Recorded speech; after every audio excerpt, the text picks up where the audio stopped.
English alphabet: A, B, C, D, E, F, G, H,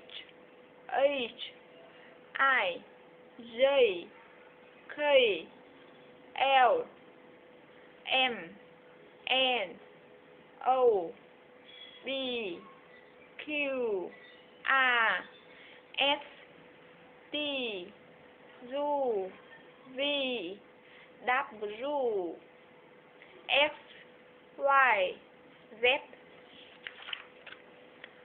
Short vowels R and S. Check 1. Back, value, jacket,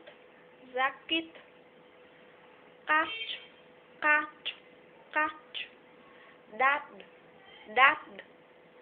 sat, taxi, rabbit, fax, hatch,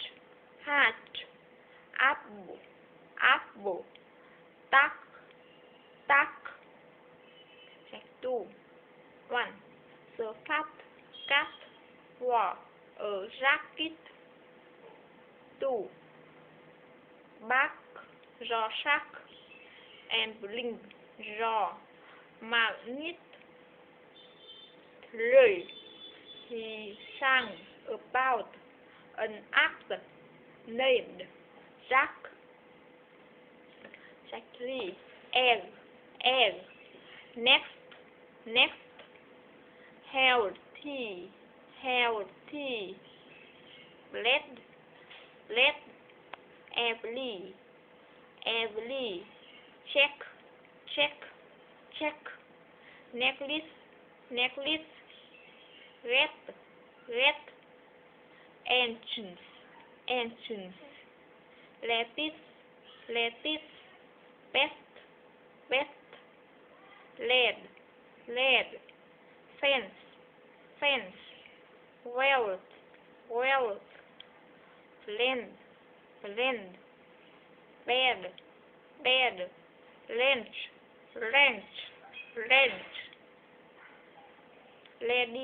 Lady. Exit. Headset. Check 4. 1. Resting on the edge of the bed. 2. 10 letters from the enemy. 3. Dennis will enter the festival. 4. The message was given to the chef. Hello again, friends. Let's do a quiz.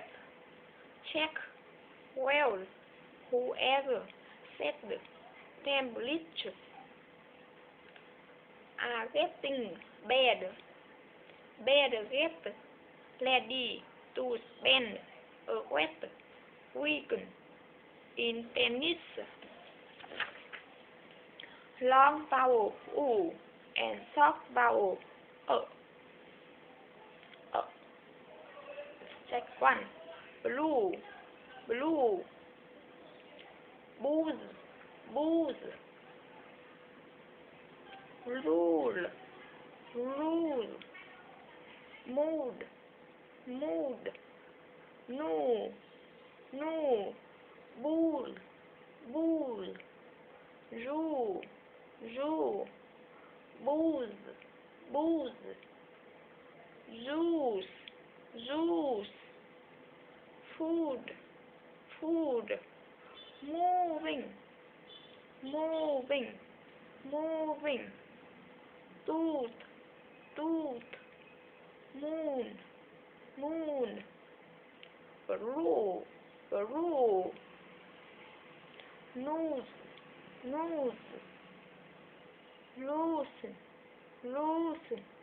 Loosen. Choose.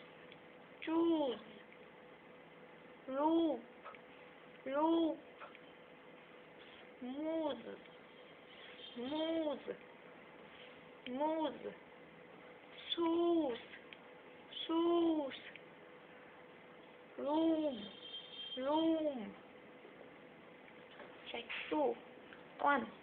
The room in the school were very cool. 2. Tuesday afternoon in the studio. 3. Viewing the moon on June night. 4. Do you remember the woman who lived in a shoe? She hadn't got a clue what to do when her family grew. Well, true. The head they are moving in June into two big woods. Exactly. First, shuck, look, swoosh, swoosh, tuck, stud,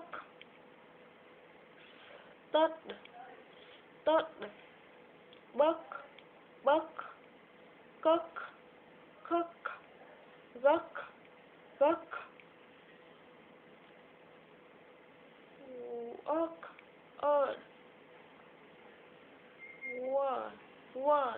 word.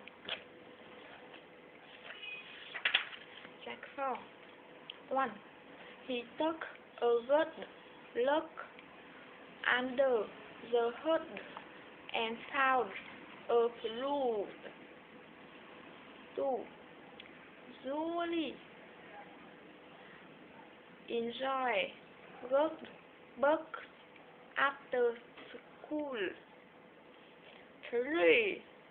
He put his foot in the new boot. 4. She took her students to the brook to wash their shoes. 5. We put him out of the swimming pool. 6. The fool ate until he was full